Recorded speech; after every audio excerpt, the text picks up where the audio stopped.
Good afternoon, everyone, and welcome to today's webinar, 3 Steps to Create Your Service Blueprint. I'm Ronnie Musselwhite, Director of Content and Education for the National Golf Course Owners Association, and on behalf of the entire NGCOA, thank you for your participation. Today's event will last approximately 45 minutes and is being recorded. We will provide access to this recording and all presentation slides soon after the webinar. We will also post this webinar on our NGCOA members-only networking site, Accelerate.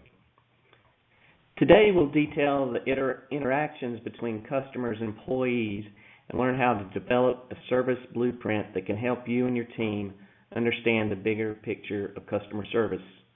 As you may recall, this is actually the second in a series of 4 hospitality-oriented webinars we'll be hosting over the next few weeks. All of these focus on creating an environment that's customer-centric and wholly committed to delivering the best guest experience possible. Now I'd like to introduce Whitney Pannell, who will present today's webinar. Whitney is owner and president of the award-winning consulting firm RCS Hospitality Group. With more than 30 years of experience in the industry, she is recognized as an expert in club management with a sharp focus on operations.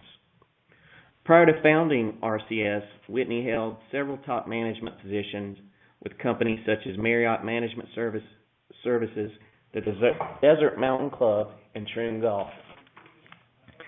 Since founding RCS in 2000, Whitney and her team have worked with hundreds of clubs of varying types and sizes, assisting them with everything from budget and service troubleshooting, new club openings and remodels, to the rollout of strategic plans and the development of training programs for lasting improvement.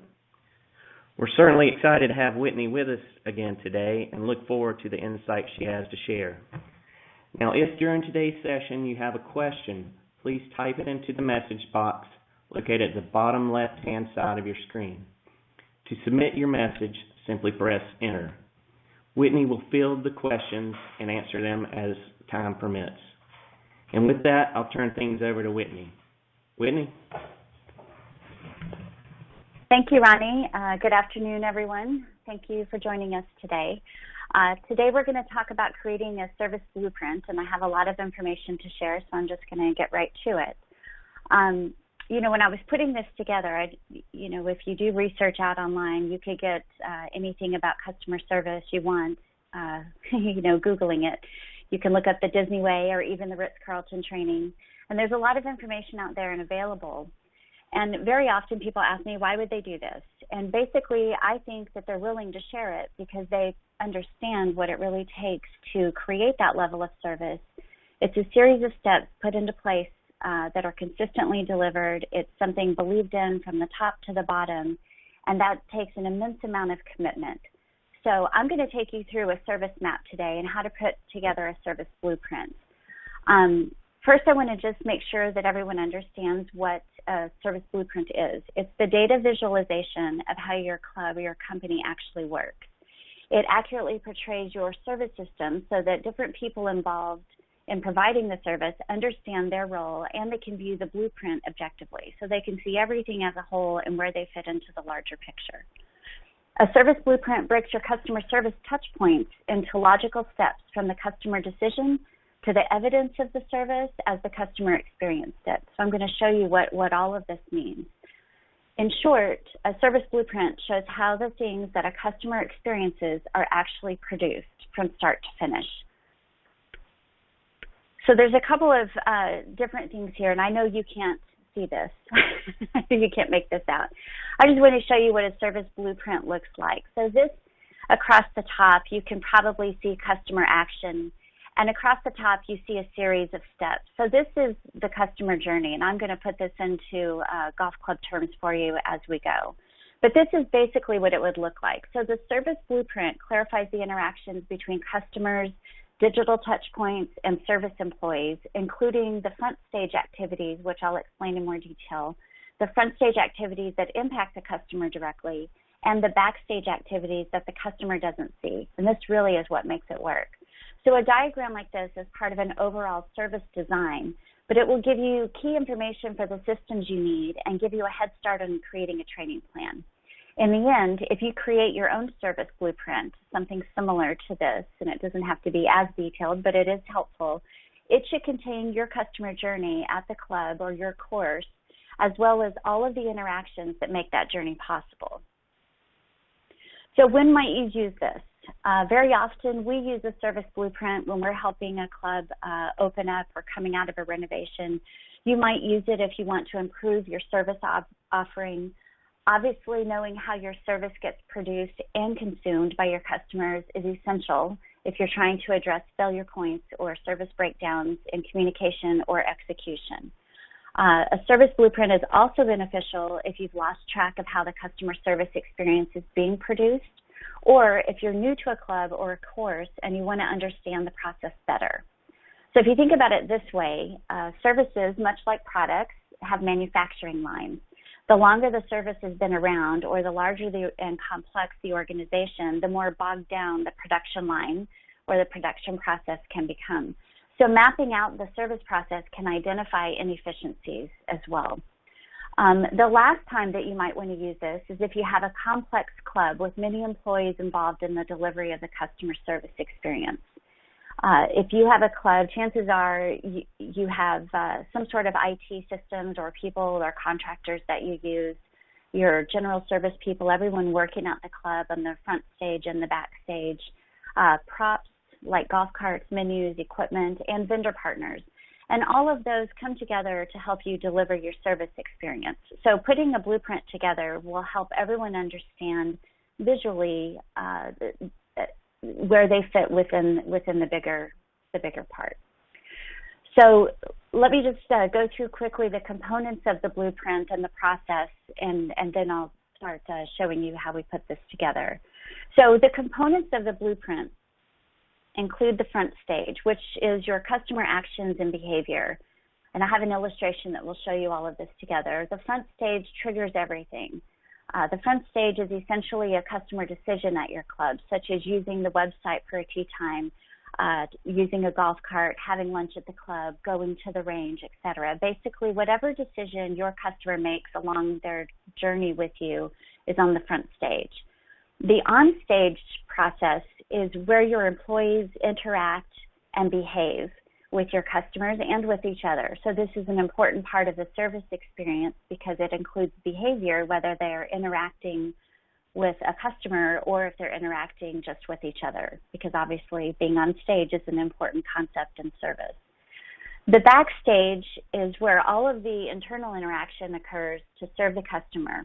This might include something like daily communications or processes between a receptionist or a call center, kitchen operations and the front of house, golf course maintenance and golf operations, the accounting department, departmental meetings, banquet event order preparation, function sheets, tournament sheets, anything like that. And then lastly, there's behind the scenes activities. These are the things that the customer doesn't see. All of the support processes and infrastructure that produce the front stage experience. This would include things such as your training, your point of sale system setup, your tea time system, reservation system, possibly anything that's sort of back of house would be included here. So let's take a look at one step in the customer journey. The map I showed you before was several steps, and I just want to show you, I want to take one step and break it down. So first, let's talk about the process. So the process, this is what your map will look like in the end. So what you see, I'm going to just start with the front stage. I'll come back and talk to you about the evidence, which is at the top of the screen here. But here's the basic blueprint. The customer decision at the top of the front stage line with the on-stage items noted. You can see this here with staff, service, and processes. And remember, these are the processes that the customer can see. So this is anything that's on stage that interacts with a customer. The backstage items are the internal interactions and processes. So you see my questions here and notes that you might want to ask yourself. What would they need? What service standards do you have? What systems and procedures and processes must occur so that the front stage can happen, this customer decision here? Then you see behind the scenes questions. how do they get what they need? Where do they need to go to get that information? And you see that I have given you a little hint here about what our physical evidence is going to be. So you see I have noted here battery charged, scorecards, pencils ordered, sand and other items. So I'll show you that in just a moment. Now, I just flipped up here. You can see I just added a time measurement. If you were putting your whole process together and it was going across, you might want to also put a time measurement across the top. This would be something that you would use. It'd be very common to use a time measurement in food and beverage. For example, if you were mapping out your sequence of service from a greeting to a beverage order to a food order, a food delivery, you would have measurements that might go with that. So these come from your standards of service. So if you have standards around, say, greet a customer within 30 seconds or 1 minute, get a drink to them within 2 minutes, that's where you would put that time measurement. Okay, so the next step before I unveil the entire map to you is the customer contact. So once you understand the process and what you're trying to do, the next thing is to determine what needs to be mapped. This is your customer journey and all the moments of truth along the way. Basically every customer decision and interaction. So I've listed a few here for you, as I already mentioned. The calling for a tea time, maybe bag storage and retrieval, a turn house visit, using the practice range. These would all be a customer decision or customer contact that you would want to map. So here's an example of what a customer journey might look like at a golf club. It would start with arrival to the club, parking their car, either with a valet outside service or they would self-park their car. They might check into the golf shop, purchase something while they're there. They might get breakfast, head out to the practice range, maybe go to the putting green. Then they would report to the first tee, play golf, come in and have lunch, and then leave the club. So each one of these would be a customer decision that we would want to map out and understand how it works and what needs to happen in order for your customer journey to be successful and consistent. Okay. So as we put our map together, and you're thinking about this, I want to remind you that the front stage items occur at the line of interaction, the direct interaction between a customer and an employee. The on-stage items are the employee actions and behavior, which happen at the line of visibility. This line separates all service activities that are visible to the customer from those that are the backstage or support processes. I once heard someone say that we're in the leisure business. But we have to make sure our customer never feels the business side, only the leisure. So this is the line that separates the leisure and the business in my mind. The backstage items happen at the line of internal interactions, which are support activities and processes and internal interactions. The behind the scenes then would fall below the line, so to speak. So let me show you how this looks when we put the actual lines in. So if I'm looking at now a golf cart. So I've filled in now what we're going to map. So my customer decision that I'm mapping is using a golf cart. So they've made a decision to use a golf cart versus walking or use a pull cart or a golf board or anything that you might offer. So this is at the line of interaction that you can see here. So the next thing is the line of visibility. The line of visibility is basically what has to happen in order for that customer to, when they make that decision, what has to happen next. So how does the staff interact? What would happen? The staff has to have the cart ready. They need to be attentive to help someone get a cart. I've listed here that they might have a specific greeting, hopefully by name if you can. This is also done at the line of interaction and the on-stage part. And you may also see the staff behaviors of retrieving golf bags, directing customers to carts, discussing their tea time, talking about the golf course, specials, activities. If it's a tournament, they might be discussing that. But you see where the line of visibility ends.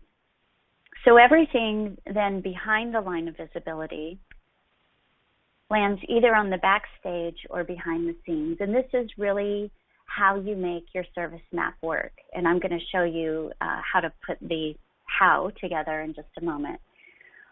So what are the things that would need to happen at the backstage so that the staff is ready, they can provide a greeting, they have everything they need to be prepared for a customer? So I have listed here, they would need to have a T-sheet. They would need to know their service standards, obviously. If it's a tournament, they might also need something special for the day, like a pin placement sheet. The cart would need to be ready, which means it would be washed, stocked, and staged. So these are the backstage processes that need to happen, because these are internal. So you would get a T-sheet, from an internal department. You would get the pen placement from another internal department. You would also need to get the cart from another internal area. So these are the internal interactions that have to happen to make the on-stage ready to go. And then behind the scenes,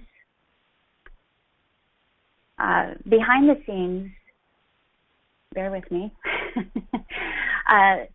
These are the things that must be in place in order for those backstage actions to happen. So I have listed here as an example for the T-sheet. You would need to have your internet service working. The printer would need to work. Your service standards would need to be trained. The staff would need to know how to use the computer and possibly read the T-sheet and know what that means, how to adjust anything on there. They would need to know where to get a pen placement sheet, if they get it from the golf shop or if they get it from a superintendent possibly. And then in order for the cart to be ready, to be washed, staged, and stocked, it would also have to have a charged battery. Someone would have to place scorecards. They would have to order pencils. If you have sand or coolers on the cart, they would need to be there as well. I hope this is making sense. I see there might be a question that came in. Okay, so now you can see all three of the lines here. So in the end, what's evidence is your golf carts are staged and stocked. So basically, if we were mapping out the whole process, this is just one item within it, but you can see how important each one of these steps are to get one customer decision ready to go. So now, how do we make all of this work? Once you get your service map together, and obviously this isn't everything, but I just wanted to give you an idea to put it on the screen. But you would then, as you get into this, you'll start brainstorming and you'll start thinking of more things that have to happen. But so once you identify all of these things that need to happen, then you'll get into how to actually make it work. So I want to give you a little bit more detail because this is what your brainstorming might end up looking like. So I told you at the beginning that Disney and the Ritz share their standards and their programs fairly easily. And I think, again, this is because the next step to make your service map work, you can write your standards and you can say this is our service culture. But if you don't actually have the standards documented and trained and consistently delivered, you don't really have it yet. And I think that's what they bank on. They're willing to share the information because it takes a lot of work and a lot of interlocking systems and procedures to make service come together. Very often we hear that consistency is lacking or comments on how a customer was treated, either positive or negative. You might even be fighting negative reviews online. By determining the how of your service map, which is what I have on the screen right now, the how of your service map will help you keep all of your customer moments of truth positive, because this is how you identify how you do it consistently, and it will help you to determine if you're missing anything in the service process. So on this page, I'm showing you how you might break down something from defining the experience to teaching it or training it, and then how this is used to create the experience.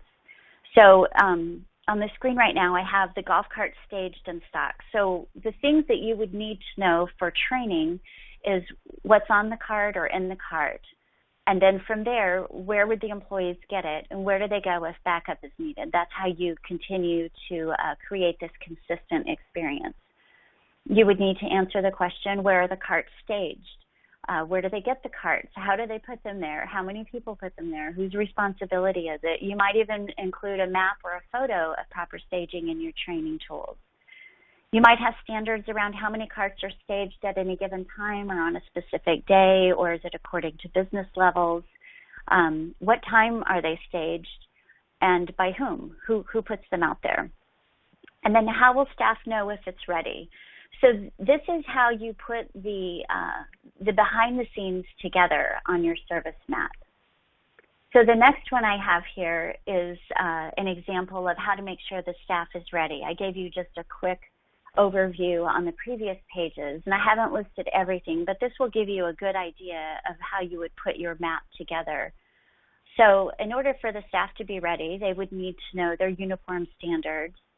They would need to know where they're expected to be and at what time. They would need to know where to get any information they need, whether it's the T-sheet, hours of operation.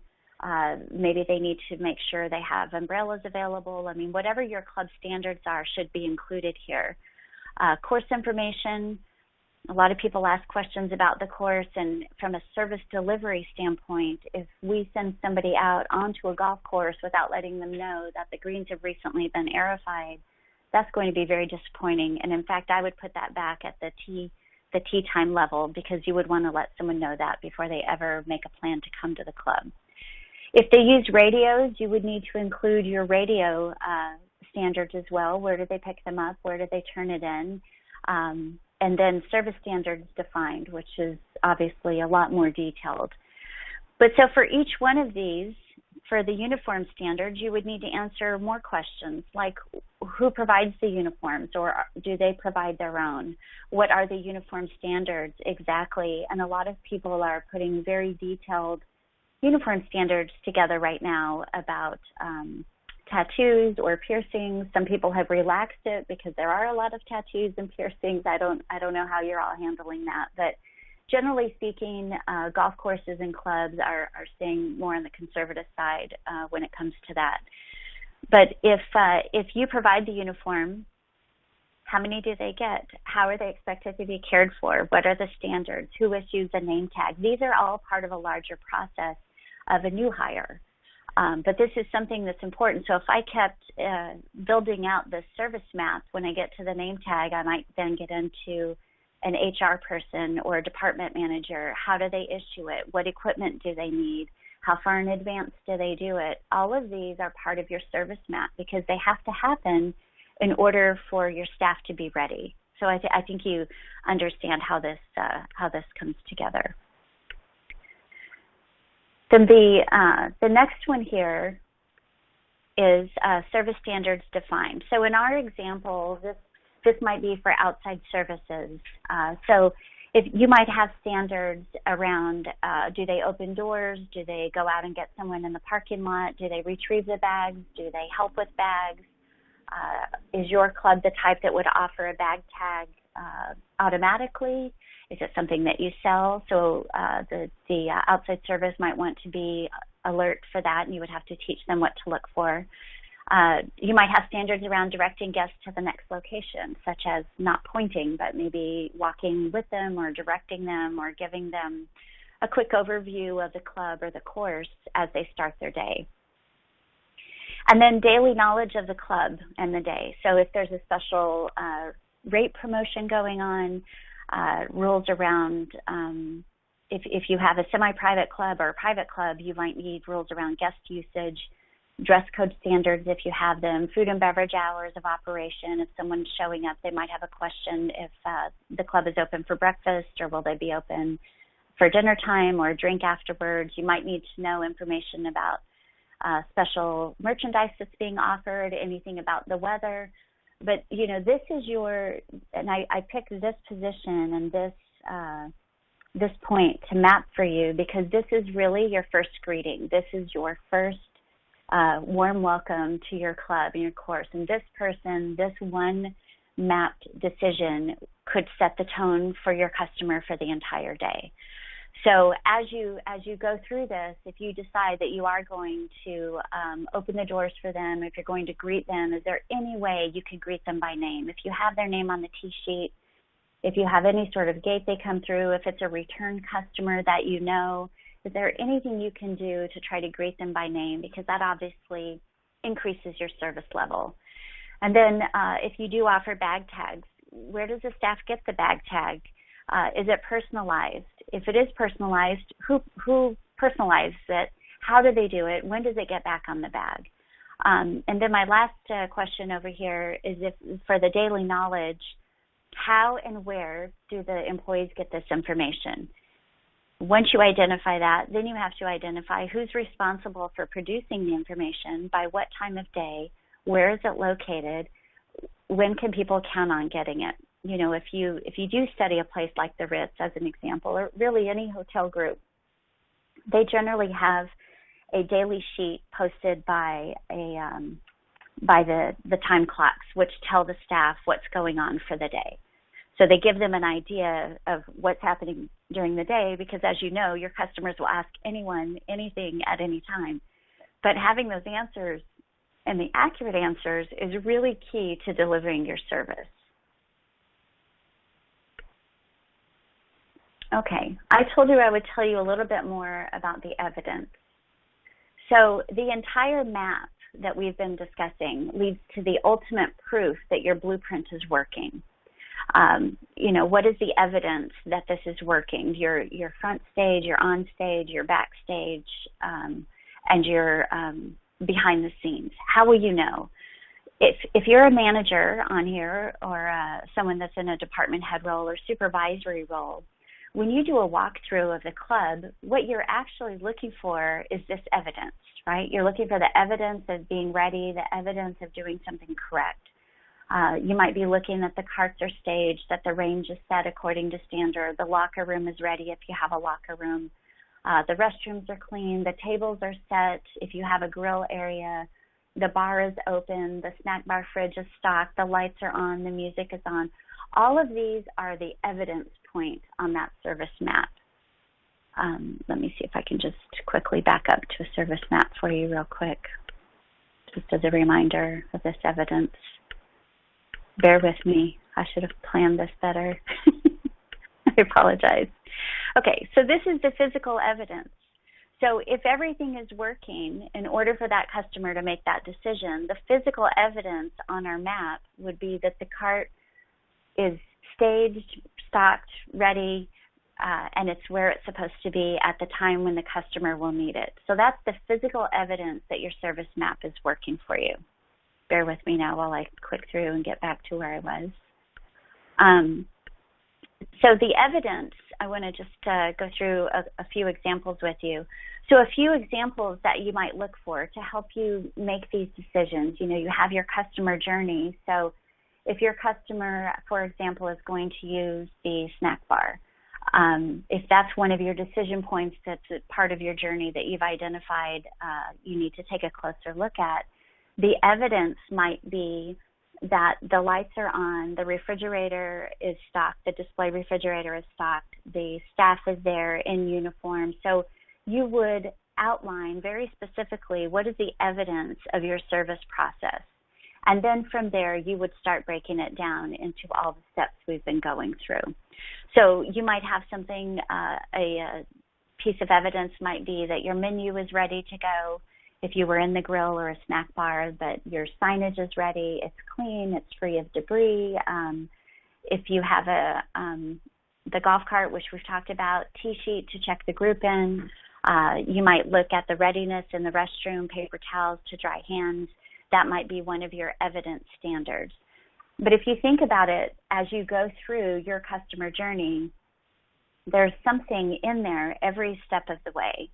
So if we look at the customer decision, golf cart, coming to the club, you might have something even around your website specifically, and you might need to map out your website, your tea times, how the staff answers the phone, how they handle that customer decision.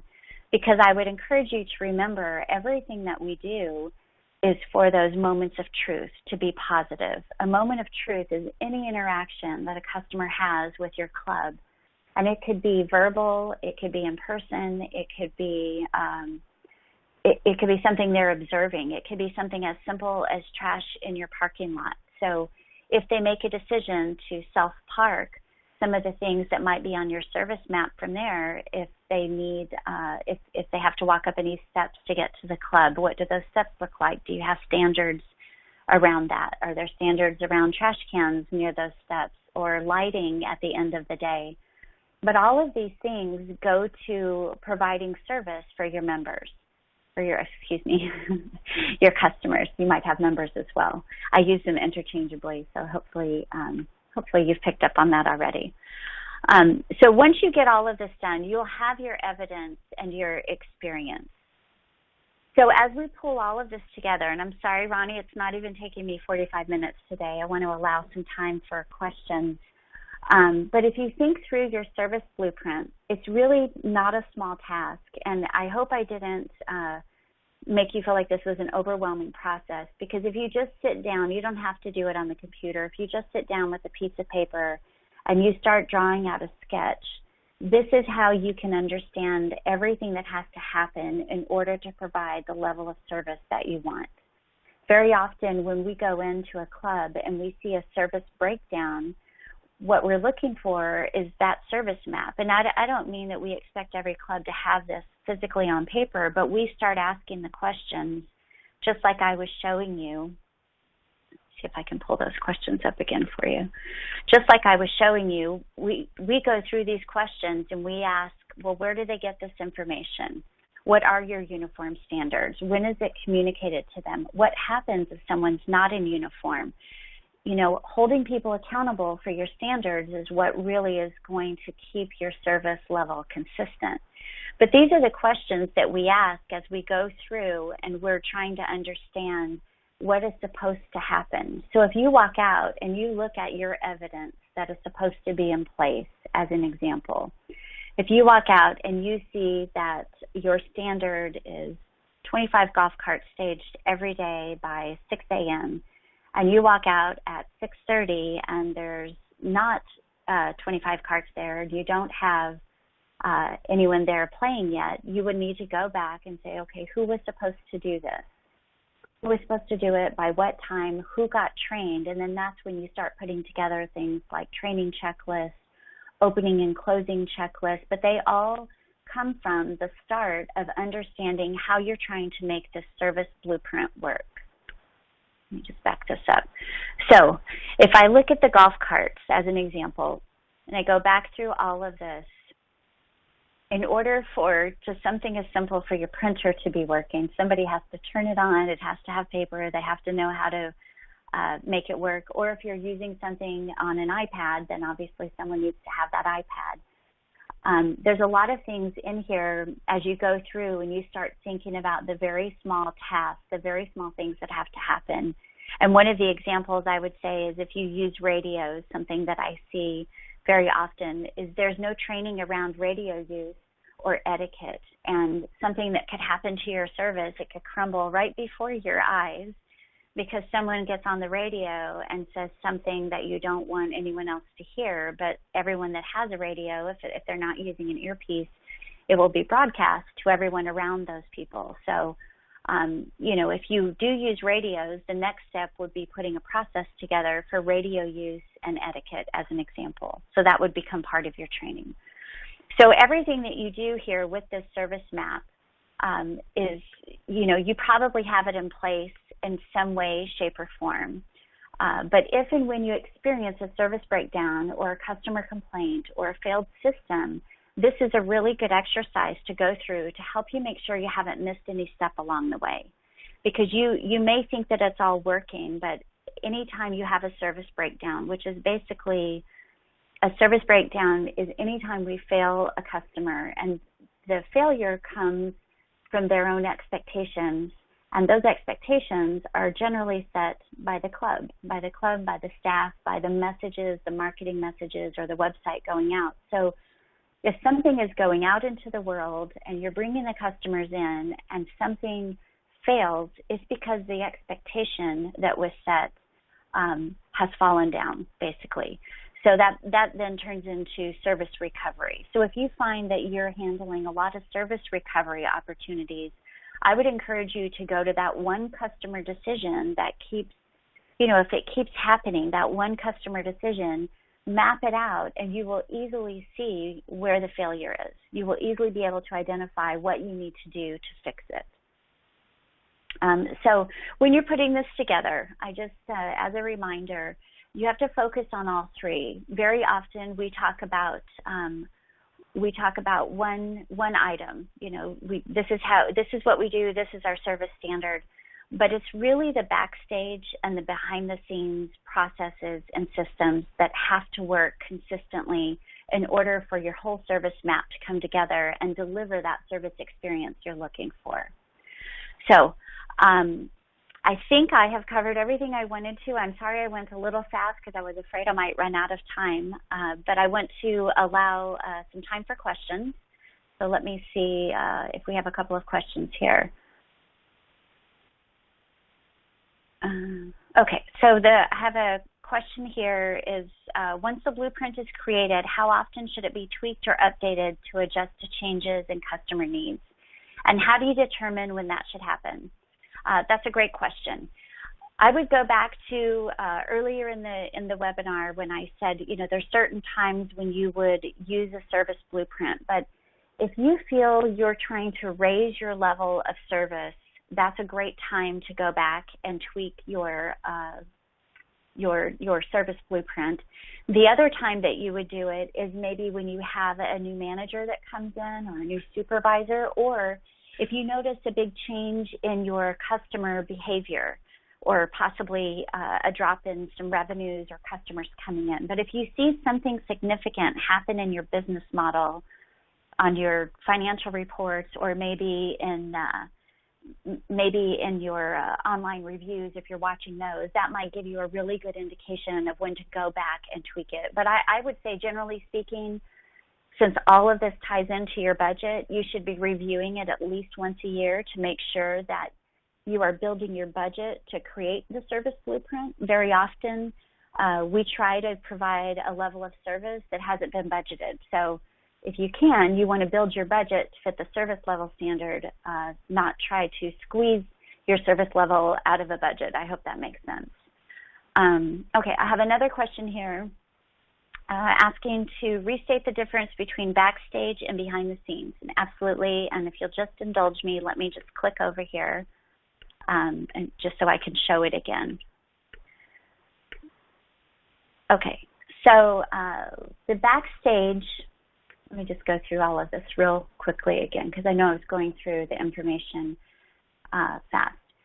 So the backstage would be basically the items that a customer doesn't necessarily interact with, but it's necessary for your staff to deliver the experience. So these are your internal interactions. So this might be interactions between a call center and golf operations. It might be between your merchandiser and accounting. It might be between the superintendent and golf operations, or food and beverage and golf as an example. But these are the interactions that have to come together to make something happen. So you might see it if you were doing a tournament as an example. So if you had a tournament and your customer decision was to enjoy the buffet, a backstage item would be the communication between food and beverage and golf operations to make sure that the menu matched what the tournament was costed out to be, that it's going to get people out on the course when you want them to, or be ready when they come in off the course. So that the backstage are those interactions. Behind the scenes are more of the technical and systematic items that need to be in place. So I'll go back to my tournament example. The behind-the-scenes items would be things like ordering the food for that buffet, putting out promotions for that tournament possibly. But these are real behind-the-scenes items that not necessarily an interaction part, but it's something that has to happen in order for those backstage items to occur, in order for that internal interaction to happen. So your behind-the-scenes certainly would be in accounting, possibly in human resources, in your IT staff. Those would all likely be behind the scenes. Any ordering that goes on, any prep, ordering, I'll go back to the tournament, ordering tea prizes or special flags, anything like that would be behind the scenes so that you could be prepared for that tournament. I hope that answers your question, Tom. Okay, does anyone have, it did, he told me, thank you. Any other questions? I'm happy to answer. I think we have a few minutes if anybody has some questions, or if you want me to go back through anything, I'm happy to do that as well. I hope, hopefully this was helpful to you and gives you an overview of how a service map works and putting together a service blueprint. If you are considering a renovation, if you're opening something new, if you're taking over a new course, or like I said, if you want to upgrade your service level, this is a really helpful tool to put together, but you really have to stay focused on all of it. So I would start with the customer journey and then go into the front stage, backstage, and behind the scenes. Someone is asking me if I recommend a particular software to use in creating the service maps. If you have Visio for Microsoft, that's a good program to use. Any sort of diagramming software you could probably use. For this particular presentation, I used PowerPoint and used the basically the organizational chart feature. We use, there's a website out there called Gliffy.com, and that's spelled G as in golf, L-I-F as in Frank, F as in Frank, Y, Gliffy.com. I think it's a subscription-based service, but we use that very often when we put complex service plans together. But you can go on there and, it's like any other system that you might put together for manufacturing or sales. It's the same thing, but this is a great way to put it all together using something like that. And then someone else is asking if you could get a PDF of the slideshow. I think so. I think that's something that is shared. Yes, I'm posting the webinar video, and the slides will be on accelerate.ngcoa.org. So those will be available to you, and my contact information is on here. If any of you have any specific questions or you just want to review something with me, I'm always happy to answer the questions. Okay, are there any other questions? I don't see anything coming in. I just want to offer it up one more time before I wrap up. Okay, Ronnie, I think I'm all set on my end. Okay, well, certainly like to thank you for your insights, Whitney. You gave us quite a bit of information to absorb and ideas to implement. I will ask one more time if there are any questions. While we're waiting to see if any come in, again, I'd like to thank each of you for taking your time to be here. As Whitney mentioned, we will make these slides and the webinar available online at the NGCOA networking site, Accelerate. So be sure to look there in about a day. We'll download the webinar and edit it, and then we'll post it up there. While you're there, I encourage you to check out all the other materials that we have available, from white papers and articles all the way through to podcasts and other webinars that we've done. And please keep in mind that this is the second of a 4-part series that Whitney is doing for us that will continue to focus on hospitality and enhancing the overall guest experience. The next webinar will be 2 p.m. Eastern Time on July 25th, and it's titled 7 Tips to Create a Motivating Work Environment. So I encourage you to go ahead and get those down on your calendar and make plans to attend that. It doesn't look like there are any other questions, so again, I'm going to thank you, Whitney, for your time and your thoughts, and again, thank you to each of you attendees for taking your time out of your schedules to participate. Until the next webinar, take care.